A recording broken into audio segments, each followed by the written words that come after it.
आज हम बात करेंगे कक्षा 10 के गणित विषय के सिलेबस के बारे में। यानी आपका पाठ्यक्रम क्या होगा 2023-24 यानी वर्तमान सत्र के लिए आपका जो पाठ्यक्रम निर्धारित किया गया है वह क्या है, आपको कौन कौन से टॉपिक पढ़ने हैं, इन विषयों में हम बात करेंगे। चलिए वीडियो को शुरू करते हैं। अगर आप चैनल पर नए हैं तो सब्सक्राइब जरूर करिएगा। हम यहाँ पर देखेंगे, आप देख पाएंगे विषय गणित होगा और कक्षा 10 के लिए समय जो है आपका 3 घंटा यानी 3 घंटा 15 मिनट का जो आपका टाइम दिया जाएगा। यहाँ पर 3 घंटा समय दिया गया है और इसमें 70 अंक की लिखित परीक्षा एवं 30 अंक का प्रोजेक्ट कार्य होगा। न्यूनतम उत्तीर्णांक जो होगा 23 यानी 23 एवं 10 कुल अंक जो है 33 होंगे। और इकाई का नाम यहाँ पर आपको देखने के लिए मिल जाएगा और इसके सामने जो है किस इकाई से कितने नंबर के प्रश्न यानी कितने अंक के प्रश्न बनेंगे ये आपको दिया गया है। टोटल योग की अगर हम बात करें तो यहाँ पर 70 आपको देखने के लिए मिल जाएगा। आगे हम देख लेते हैं यहाँ से क्या हो जाएगा, संख्या पद्धति। यहाँ से आपके जो प्रश्न बनेंगे ये 5 अंक के बनेंगे यानी 5 नंबर के प्रश्न पूछे जाएंगे संख्या पद्धति से। यहाँ पर सबसे इम्पोर्टेंट चीज़ क्या है, आपको संख्या पद्धति से वास्तविक संख्याएं देखने के लिए मिलेंगी।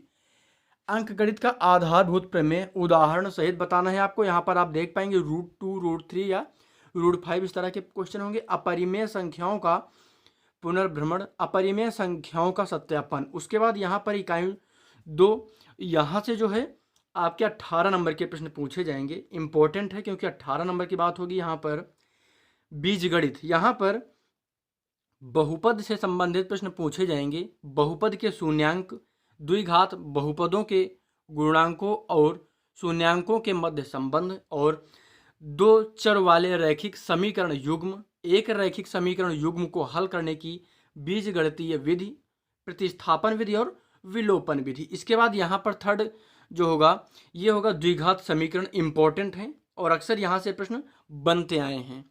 यहाँ पर द्विघात समीकरण में मानक द्विघात समीकरण ax² + bx + c = 0, जहाँ पर a बराबर नहीं है 0 के। द्विघात समीकरणों केवल वास्तविक मूल का द्विघात सूत्रों द्वारा गुणनखंड द्वारा हल निकालना। द्विघात समीकरण का विविक्त कर और उनके मूलों की प्रकृति के बीच संबंध। द्विघात समीकरण का दैनिक जीवन में अनुप्रयोग तथा इन पर आधारित इबारती प्रश्न। और उसके बाद समांतर श्रेणियाँ। समांतर श्रेणी में क्या होगा, समांतर श्रेणी के nवें पद की व्युत्पत्ति तथा समांतर श्रेणी के प्रथम इन पदों का योग। सामान्य जीवन पर आधारित प्रश्नों को हल करने के लिए इसका अनुप्रयोग। यहाँ से संबंधित जो प्रश्न बनेंगे इनको हम कवर करवाएंगे। प्रयास ये रहेगा कि विज्ञान के साथ साथ मैथ से जो भी प्रश्न बनेंगे इन सबको हम कवर करवाएंगे। इसीलिए आप चैनल को सब्सक्राइब जरूर करिएगा। वीडियो अच्छा लग रहा हो तो लाइक जरूर करिएगा। यहाँ पर हम देखेंगे इकाई 3, यहाँ से आपके 5 नंबर के प्रश्न पूछे जाएंगे। निर्देशांक ज्यामिति। यहाँ पर रेखा, द्विविमीय, निर्देशांक ज्यामिति की अवधारणा, रैखिक समीकरणों के ग्राफ, दूरी सूत्र, विभाजन सूत्र, आंतरिक विभाजन। और उसके बाद यहाँ से इकाई 4 की शुरुआत हो जाएगी ज्यामिति की। इम्पोर्टेंट है, यहाँ से प्रश्न बनते आते हैं हर साल और जो भी पाठ्यक्रम दिया गया है इन सबसे प्रश्न बनेंगे। इसीलिए मैं जो कह रहा हूँ कि यहाँ से प्रश्न बनते हैं इसको आप ध्यान में रखेंगे। यहाँ से हमेशा प्रश्न बनते आए हैं यानी जो भी पाठ्यक्रम दिया गया इन सबसे प्रश्न बनेगा आपका। इसीलिए यहाँ से कितने प्रश्न किस सिलेबस से बनेंगे, किस इकाई से बनेंगे, ये आपको दिया गया है। 10 अंक के प्रश्न बनेंगे। इंपॉर्टेंट है यहाँ पर। आगे देख लेते हैं त्रिभुज समरूप त्रिभुज की परिभाषा, उदाहरण सहित प्रति उदाहरण। और यहाँ पर हम आगे देख लेते हैं का नंबर में क्या होगा, त्रिभुज की एक भुजा के समांतर खींची गई रेखा त्रिभुज की शेष 2 भुजाओं को समान अनुपात में विभाजित करती है। आगे देख लेते हैं त्रिभुज की 2 भुजाओं को समान अनुपात में विभाजित करने वाली रेखा तीसरी भुजा के समांतर होती है। ये आपको दिखाना है। इंपॉर्टेंट, इन सभी को हल कर लेंगे तो हो सकता है यहाँ से आपको एक प्रश्न देखने के लिए मिल जाए, इसलिए इसे आप हल भी कर लीजिएगा। गा नंबर में क्या होगा, यदि 2 त्रिभुजों में संगत भुजाओं का एक युग्म अनुपातिक हो और आंतरिक कोण बराबर हो तो त्रिभुज समरूप होते हैं। घा यदि दो त्रिभुजों में संगत कोणों का एक युग्म बराबर हो और उनकी संगत भुजाएं अनुपातिक हो तो त्रिभुज समरूप होते हैं। और लास्ट में क्या हो जाएगा, एक त्रिभुज का एक कोण दूसरे त्रिभुज के संगत कोण के बराबर हो तथा उनकी संगत भुजाएं अनुपातिक हो तो त्रिभुज समरूप होगा। ये आपको दिखाना है। इसके अलावा आगे देख लेते हैं, यहाँ से वृत्त से संबंधित प्रश्न बनेगा।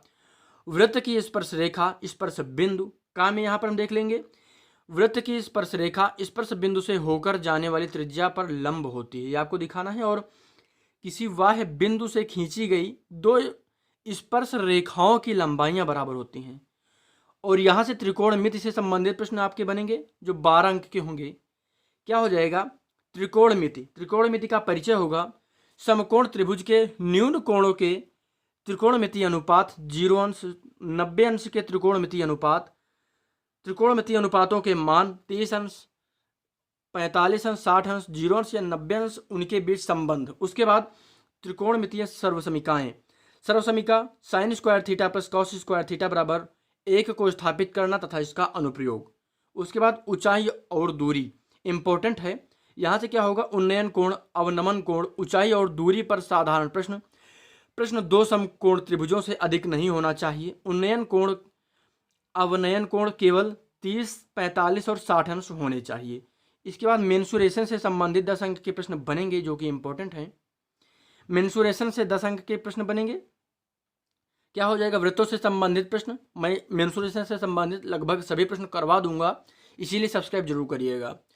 वृत्त के त्रिज्यखंड तथा वृत्तखंड के क्षेत्रफल और पृष्ठीय क्षेत्रफल और आयतन निम्नांकित किन्हीं दो द्वारा संयोजित समतल आकृतियों का पृष्ठीय क्षेत्रफल तथा आयतन घन घनाभ गोला अर्धगोला और लंबवृत्तीय बेलन शंकु मिश्रित प्रश्न, यानी दो तरह के ठोसों का संयोजन से संबंधित प्रश्न, इससे अधिक नहीं।